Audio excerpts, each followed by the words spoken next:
that's kind of where it all started. Like, there was nothing that we were genuinely happy with taking and we felt like was built for us.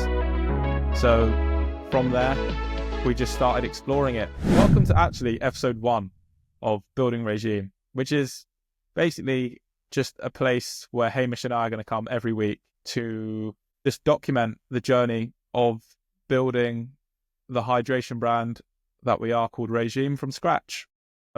We're just going to try and be as raw and authentic as we can possible, and pretty much just speak about what's on our mind, and then give anyone who's listening a real insight into what it's actually like to try and build something from scratch where you are pretty much naive from the very beginning.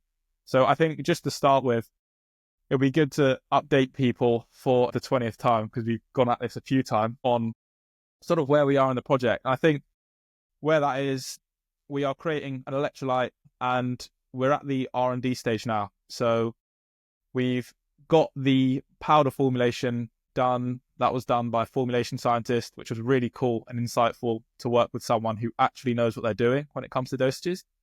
And then now we're at a stage where we're just waiting on our manufacturer to then go for a full R&D day, which is going to be probably the most rewarding part of this whole project, to do taste testing. And then from that point, probably going to be super hectic, because then we're actually going to start having to put our money where our mouth is and really start putting some big cash into this thing and pulling some triggers. So I guess, where do you want to start then? Or should we introduce ourselves, not where we're from, but how we met, that sort of thing? Or yeah, let's introduce ourselves, how we met. So how did we meet, Hamish? Yeah, so we met at university. We lived down the road from each other first year.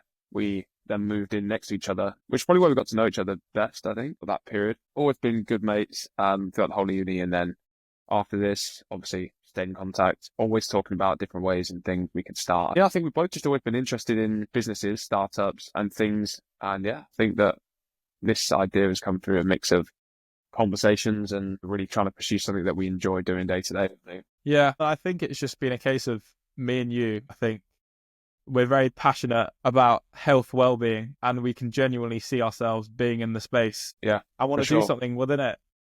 That's kind of why we came upon hydration. And then for me, I've been taking electrolytes pretty much from the beginning. I used to make my own at uni, which is a big part of, we'll go down the road about why we picked the certain salt supply that we did, but I pretty much used to make my own. And it's nice how it's come around full circle to now about what we're actually using.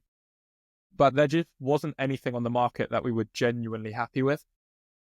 But that's kind of where it all started. Like, there was nothing that we were genuinely happy with taking and we felt like was built for us. So from there, we just started exploring it.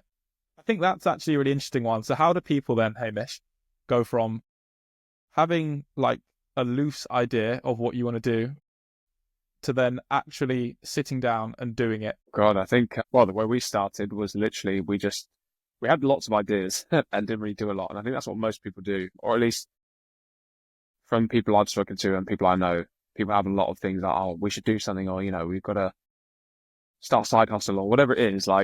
They want to start something, but they don't know what. And that's kind of the hardest bit, right? And I think so. We talked a while about ideas and things, but once we settled on something we were happy with and thought, there might actually be some legs with this, it's just about we sat down, got on a Google spreadsheet, wrote down as many manufacturers we could find, just started sending out emails, calling them, getting on calls, and go from there, really. I think that's the key, is just doing it, actually finding out information. Because at the end of the day, we could have called manufacturers and then be like, oh yeah, it's going to be X amount, way outside our budget, not accessible, we can't do it.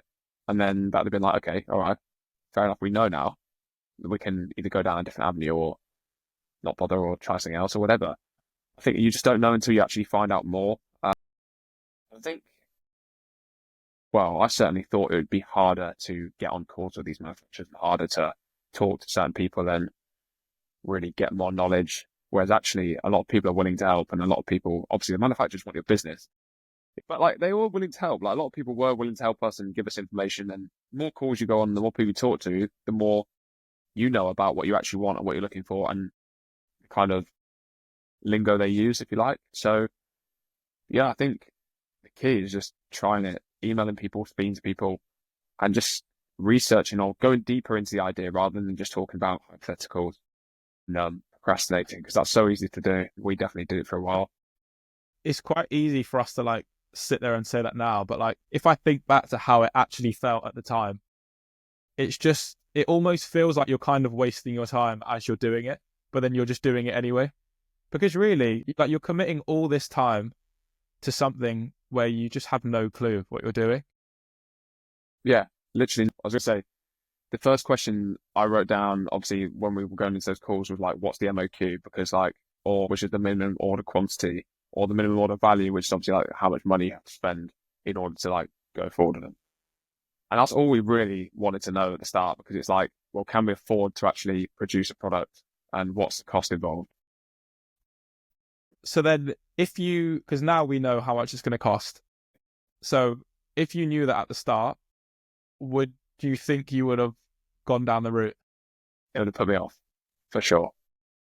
Like it's probably 3 times the amount each that we thought we were at the very beginning. Yeah, I think, I don't think we'd be here now if we knew that then. Genuine. Because we thought the turnaround would be a lot quicker. Like, I wouldn't be able to get that money together for the time period we thought would be realistic. Obviously, we now know we won't be very realistic, but yeah, and I think that would be, yeah, I can't say, I genuinely think that we wouldn't be doing this now if we knew the price initially. I think we'd be doing something, I just don't think we'd be doing this. So I think that, I mean, and the cost has come through, obviously we could have done it cheaper, like, I don't think cost has been just like hidden from us, and suddenly it's like, wow, we're now paying 3 times more. It's been due to us changing things like ingredients, because we want the better quality, packaging, we want good designs, we want all these things that we don't just want to start something and do something that we don't believe in. And I think throughout the whole process, we've been just slowly increasing what we want. But I think that's part of it. Like, you're going to want to make the best thing you possibly can. So I think that's probably where the cost has come from, along with just meeting some of the bigger orders to make sure like per unit it's actually cheaper. Because again, now I think now we're at a point where we actually really do believe in the product.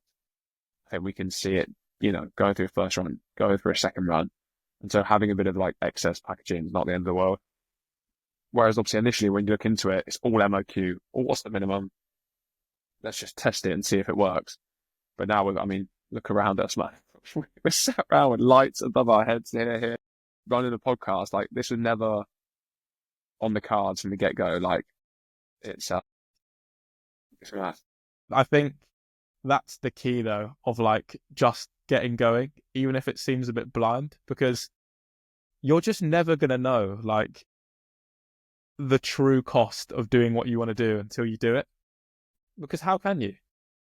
You just need to run it and then kind of go from there. And I think that's the beauty of kind of starting something where it is unknown. Because I think everyone now, or a lot of people, especially if you work a job, not everyone, but especially if you work a job, it's very easy to get like fixed in that mindset of like knowing this is the outcome for this amount of work that I'm doing. And that's why it feels comfortable and secure, right? Like that's the whole point of jobs, like it's secure. So then when you then do something where ultimately like the buck stops with you, right? Like you are responsible for everything. You have to put up the money, like you're creating it. It's a whole different sort of mind frame that you have to get used to, because we could just chuck our money down the drain and then it's gone. Yeah, it could flop. This whole thing could flop. But it's worth trying. Like, in my opinion, like, we've had this conversation loads of times where it's like, we're living at home, both of us. We've been lucky enough to, have the support of our families that we haven't got to move out and all these sort of things. We have a bit of disposable income from work. If we lose a few £1,000s on the project. More than a few. Yeah, but I'm talking initially speaking. But if it does go badly, if we put a lot of effort into it and we've actually pursued it properly, then okay, I'm not gonna be overly upset, because I'll feel like we would have learned a load. We would have, had something to show for it, and maybe it just wasn't meant to work. Or we'll learn why it's not working and make it work. So I don't know. I think I'd rather pursue it, and even if it goes badly, lose a bit of money. Like, it's money and time, basically. How much time, how much money are you willing to put in something to see the result? I mean, I read the Simon Squibb book, and he says about delayed gratification, how people like these days, or especially like our generation, can't deal with delayed gratification. It's like they need everything instantly. And the same with like TikTok and things. We had this discussion where, you know, you get addicted to scrolling, and it's like everyone needs that instant, like either dopamine hit or whatever it is. But no one's willing to put in work now for like a delayed return. Yeah. I think for me, what's really interesting is like, this is probably the biggest challenge I've ever given myself. So I'm just really curious to see like what the outcome of that actually is. Do you know what I mean? Yeah, I think it's down to us. Like at the minute, I think that obviously if people don't like the product, if the product tastes horrendous, they're not going to buy it. We know that already. But I think, like I say, I think the more we try things, the more we're going to learn, and the more we like look at what other people are doing. Like, it's cool to see that other people are just trying things and trying weird, random things, and it has really positive effects. Like, Yeah, I just find it kind of inspiring to think just people are out there literally just giving it a shot and not doing like the status quo and actually just putting themselves out there. Because it's actually a really hard thing to do. Like even now, like the thought of uploading this and everyone hearing this, like for me, I'm just thinking about who I've actually told about this project. Like this is the first time that a lot of people are going to sort of like know what I'm doing. Not that really anyone cares anyway, because they don't, and it's all in your head. Because most people are just going to listen to it once and just be like, oh, cool, that's it. Or maybe not so cool. First like 30 seconds and then take off. But just like the cost of like actually doing what you want to do and then putting it out there is quite high. Or it feels high anyway. That first question is why have you not told anyone about the project? Or many people? And what do you think the response will be to it? Do you know what I mean? So my immediate social circle, no, like my close mates, no. But apart from that, I've just been sort of like working at it, not really talking too much. So you ask what will be the effects of it, or yeah, like what do you think will be the response if you tell people? To be honest, I don't think people really care. Like people are so wrapped up in their own ideas, their own visions, what they want to do, that realistically, you just become another person doing something. So I actually think it's all well overdone in your own head. I don't think people actually care, to be honest. And if they do, I do think though we live, especially in England, I think there's something about England where there actually is a real cost for like doing something different, and you're almost made fun of it. Does that make sense? It's very like pub culture. Do you know what I mean? It's very like, I can just imagine like, I mean, I don't go to pubs. I don't actually drink. Well, maybe once a year. Like I can almost like, the way that I think about it in my head is like just walking into a pub and then just like comments. Do you know what I mean? Or like your mates just like slowly digging at you. It's nice. No, I know I'm getting so much backlash for this, but I actually don't care because I believe in the product and I believe in, genuinely, like if I didn't believe in the product, there's no chance you get me on here doing this. But because I think there's legs with it and I think it's got so much application, it just gets me excited. So I think that the reason I'm happy to do this is that I genuinely believe in what we're doing and I actually don't care what other people have to say because I'll just return it with like, well, what are you doing? I don't want to build something. I want to be proud of what I'm doing and be excited by what I'm doing rather than be stuck at a desk. Although I probably will be stuck at a desk. What? You know what I mean? Yeah. And I think that's just the price that you have to pay for it, right? Like you have to, like think about how illogical this actually is. How are you going to build something where you need people to buy it in silence? It just doesn't. Yeah, you have to put yourself out there. Otherwise, if we don't do it, no one's going to buy it. No one's going to know about it. So we've got to try to make some traction, get eyeballs on it. And if that means eyeballs on us, it is what it is. Do you know what I mean? Yeah, you just have to be willing to pay the price, right? And if we're not, well, then it's just not going to work. And also, I just find it so inspiring just to see that. Like, even when you just see people like putting themselves out there and doing really cool shit, it is just so inspiring. And you look at it and you actually think, yeah, like, fair play. So far in the project, we've kind of gone a bit off the rails on what we're actually up to. Up to now, what do you think's been the biggest struggle of the whole project? Well, I think it's what we talk about a lot. It's just the delays that come with it. Because like we were talking about in the last one that didn't actually record, but we could have just white labeled an electrolyte powder. Like, the manufacturer that we're working with actually offers that service where they have a pre-made electrolyte solution or formula. You can package it in your own packaging and just sell it. And that would have taken, that's a pretty quick turnaround. Like, that would have been like a month or two to get that sorted. But now we're 8-9 months in and we're only doing R&D. But there's a price to pay for creating something bespoke and that's actually solving a problem. Because I think that's what a lot of people are doing. Like, we're seeing loads of products come out on the market now, which are pretty much just white labeled copies of what's doing well. But then, are you actually solving something, or are you just trying to cash in? Yeah, on and I what's think trending? genuinely, I don't think if we just made a white label product, I don't think it'd work. And I don't think we'd have the effort, the inspiration, the passion behind actually making it work, for one. And I just don't think it'd work. But I just think you're left with a product that, okay, you slap some pretty packaging on, you might be able to like float as effective and premium. In reality, it's not good. And also, you've got to be the one selling it, and you've got to be the one speaking about it. And unless we believe in it, I don't think it'd work. I think for both of us, you can just see through bullshit and fog, and people just beat around the bush about stuff, and it's that you just know that they're just waffling shit. Sorry, but yeah, I just didn't want it. Just don't want to be that. And also, I don't think if we didn't do all the stuff we've done to this point, like the constant back and forward with suppliers, manufacturers about, no, we want to use these ingredients. We don't want to use those bulking agents. We don't want these little sly ingredients that you use to then manufacture the salts that are hidden, that we don't have to put on our labels. Because we were so particular about what we wanted and wouldn't budge until we got it. That's the reason why the delay's been there. But then also it's given us this gift now of being like, actually having like the courage and the balls to now create something like this, where we're just being like open, transparent about a product that we're building. Because if we were just launching any other product that we've just white labeled, packaged, and then we're selling, we wouldn't have the conviction to do this.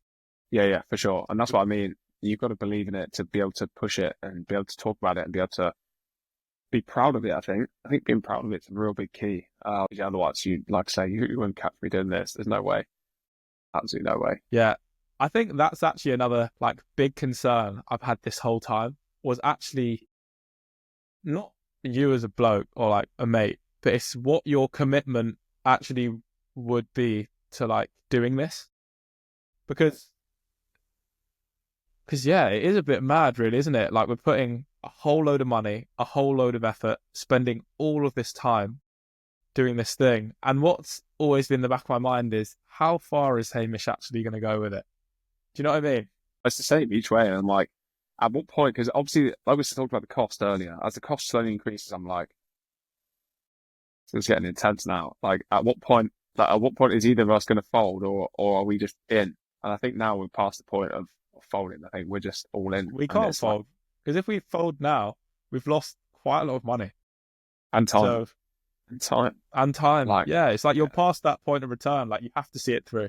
Yeah. For sure. And also, as well, if we folded now because of doubt, insecurity, or whatever, then you are basically setting up the rest of your life. Like, because if we folded now, I'd always look back.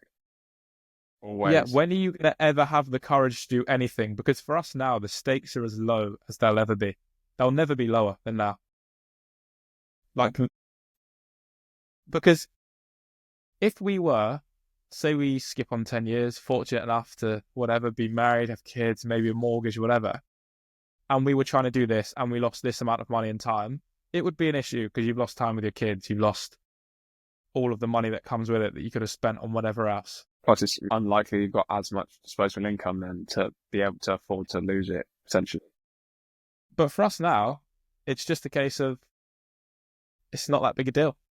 It's not. Like, if you actually think about it, you've just learned a whole load of valuable experiences.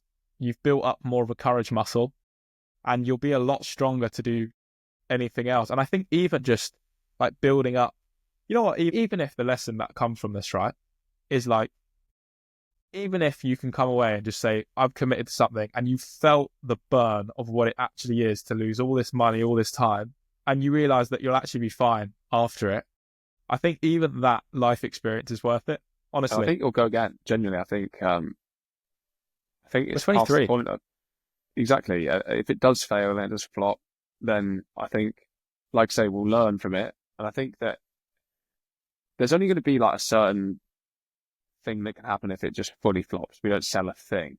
And that'll be literally if we just don't sell anything. But I think we'll find ways. I think that the problem is when you have a product you don't believe in, like saying, go back to that white label thing, is if people don't buy into it or don't buy into you or don't buy into the brand, then you're going to struggle more to sell it or make it work. And that's where I think you could really flop. I genuinely don't see it. I don't think it's going to be like, like just take off immediately. But I think that once we can talk to people about like the education around hydration and what benefits are, why it's important, and why actually thinking about it is important for general health, why our product has the correct dosages for, a normal person, not someone who's doing extreme sport, although it is applicable for them also, but they'll obviously need to replenish more electrolytes than someone who's just doing an hour session in the gym. But I think once the education part around it comes in more so, and I think it will do, the whole industry's growing massively, and I think that that's going to be a part of it, but we want to be a part of it also. Once people start to learn and start to actually, make that choice to be healthier, and it's such low-hanging fruit, it's so easy to do. I think that's it. It's a really low friction way to improve your daily wellness. And I think that's worth us committing some time to, because if we can grow that at scale, then you're actually having an impact. Like, as corny as that sounds, like you are.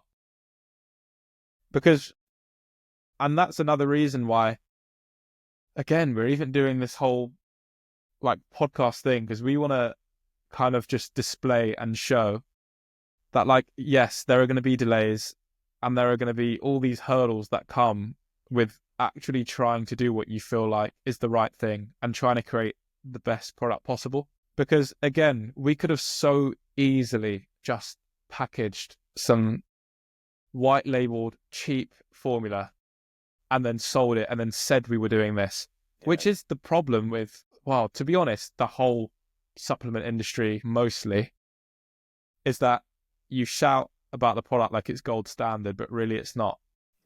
And it's all just profit led. Like, yeah, it's hard, isn't it? Yeah. We're trying to go against the grain. It'll be worth it. Definitely for sure. Has its... It'll be worth it. Yeah, of course. Yeah, well, I was going to say, what's been the best part of this experience? Like, the project so far for you? What's been the best part? And what maybe might you change as well? See, I've thought about this. Like, what would I change?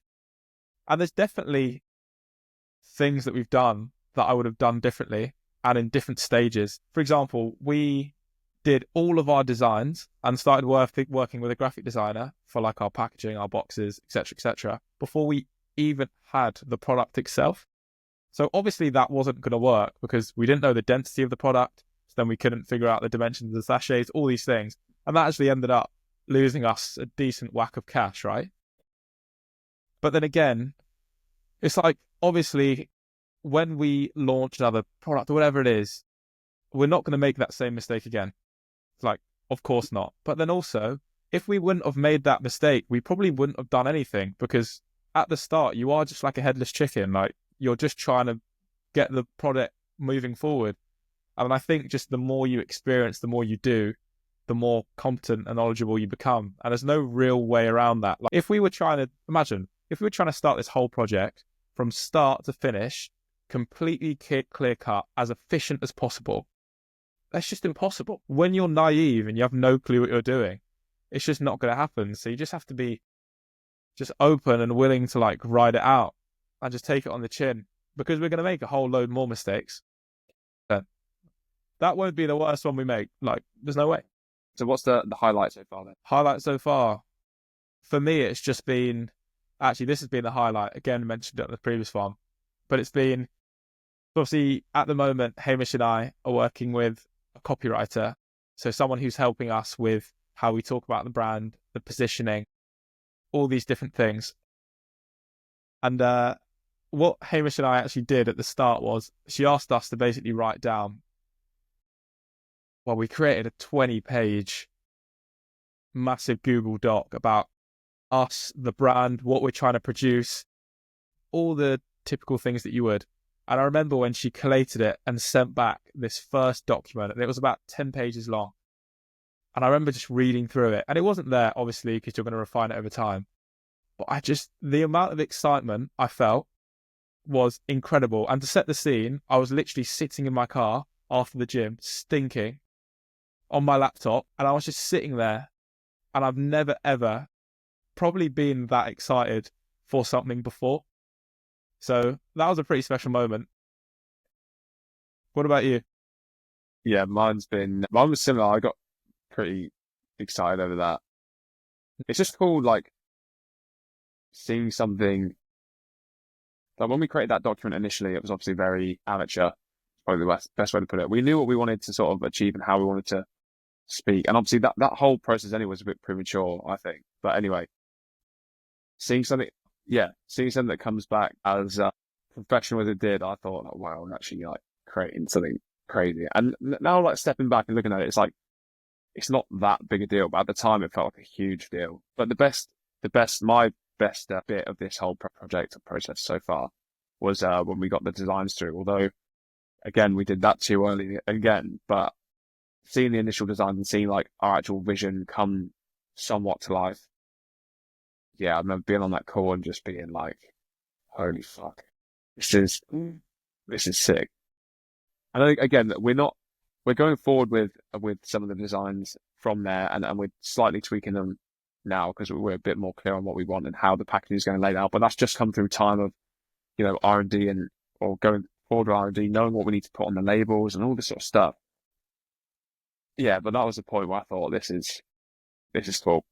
This is cool. And I think it's going to be even better when we get to R&D and when we get to like actually marketing it and coming up with like content and ways we can show people the product. I think it's going to be, pretty amazing. I also find it just really just interesting and also quite comforting how things do tend to just come together as you move forward, because it kind of works like this, doesn't it? Like when we first spoke to the manufacturer, they then highlighted a bunch of things that we'd never considered before. And then we were like, okay, we should probably start looking into those. And then you start looking into those and then you go down the line with those. And then that knocks you onto something else. And it's just this big domino effect, which sort of leads you. They also give you loads of contacts and things as well. Most of the people we've spoken to have been through talking to other people. Does that make sense? Like recommendations or, try this guy for this, or like labeling. Here's a contact, email him, see what he says. And it's like, again, until you're actually in there and doing it and talking to people, I think that's the key. Just talk to people that actually know what they're talking about and they can actually help you. And they provide you some clarity, and then, like I say, it's just a domino effect from there. And also, I think people really do respond well to just like us. Like, we're literally just two lads just trying to create something. And you'd be really surprised with the amount of people that actually want to help and will give you their time. That's what I've been so impressed with. Like the guy so we're working with like a labeling consultant now, who again has opened our eyes up to so much stuff that we were crazy naive on. Imagine if we tried to create those labels ourselves, wouldn't even get to the shit, wouldn't get anywhere. Yeah, there's no way, but not be compliant. But even him, we haven't paid him a penny yet, and he's given us a real education on it. It's crazy how many people actually like the fact that we're trying something and actually just trying it and doing it. And if they can help, they do help most of the time. Yeah, and I think that's just the overarching like theme, probably of like this episode is that you just need to dive in head first, and you will just figure it out as you go. And you kind of have to have that blind faith, but then also follow it up with the action as well. Because really, this whole thing has felt like trying to push a massive boulder uphill, to be honest. Because realistically, everyone that you're working with initially, every manufacturer, every supplier, you are the last priority on their list because you're not doing these massive runs. So you need to chase really hard to even get responses a lot of the time. So you just have to be like, go in with that mindset and just know it and not be afraid to pick up the phone. Like the amount of times we're doing just constantly on the ringer, mate. Yeah. It's mad. Well, because you actually get answers then. If you actually speak to people, they actually do it. Whereas email, that's been one of the longest things, just waiting on people to respond to things. When you literally could have just picked up the phone. Yeah. And half the stuff, by the way, you can find out yourself. Once you know who to speak to, you can just sort of call them directly and get the answers you need. Yeah, it's been interesting. Definitely learned a lot so far, and I'm sure we'll learn a lot more going forward. I think that's kind of a nice place to wrap up this episode. I think the last point is just like what to expect going forward. So I think the way that we're going to try and run this is every week we're just going to sit down as we are now and pretty much just highlight what's going on, what's happened during the week, and just try and give a real update and insight into what is going on. It's just a transparent look at like, what it takes to build a brand from scratch. That's basically it. We want people to be able to see it not sugar-coated, not, made to be like it's something so professional, it's a joke. Like we're literally just trying things, seeing where we end up. Obviously, it comes with effort and time and money, but we're willing to sacrifice those things right now for the project. So, yeah, hopefully we'll give people who, one, are looking to start their own thing some inspiration, and it will, two, bring people along with the journey.